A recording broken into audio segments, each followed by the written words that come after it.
ప్రభుత్వాలు నిర్వహించే సినిమా వేడుకకు తప్పనిసరిగా హాజరు కావాలని ఎఫ్డీసీ చైర్మన్ దిల్ రాజు సూచించారు.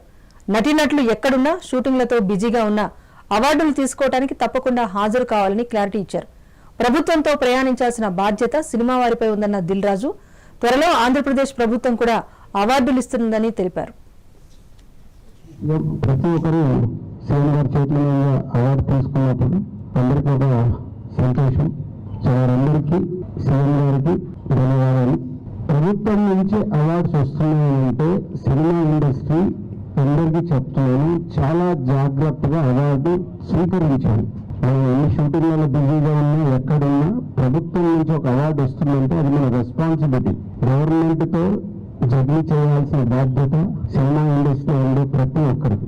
సో ఫ్యూచర్లో కూడా ప్రభుత్వం నుంచి అవార్డ్స్ అనౌన్స్ అయినప్పుడు ఆ డేట్ మీరు అందరూ మీ డైరీలో నోట్ చేసుకొని మీకు అవార్డు అనౌన్స్ అయింటే మీరు వెళ్ళి ఆ అవార్డు తప్పకుండా ప్రభుత్వం నుంచి అవార్డు వచ్చే అవార్డుని స్వీకరించాలి. సినిమా ఇండస్ట్రీలో అందరికీ రిక్వెస్ట్ అండ్ అర్థం చేసుకుంటారని అనుకుంటున్నాను. సో అలాగే ఇంత బిగ్ ఈవెంట్లో సో డెఫినెట్గా చిన్నవి మిస్టేక్స్ కనుక్కోవచ్చు. అంత పెద్ద ఆర్గనైజేషన్లో జరిగే కమ్యూనికేషన్ జాబ్స్ వల్ల ఉండొచ్చు, తప్పులు జరుగుతాయి. అలా ఎవరికన్నా ఎక్కడన్నా చిన్న ఈ కమ్యూనికేషన్ మాన్యువల్ ఎక్కడన్నా మీరు హెల్ప్ అయి ఉంటే అక్కడికి వచ్చిన వాళ్ళు ఎవరైనా సో ఎఫ్డీసీ తరఫున చైర్మన్గా నేనే క్షమాపణలు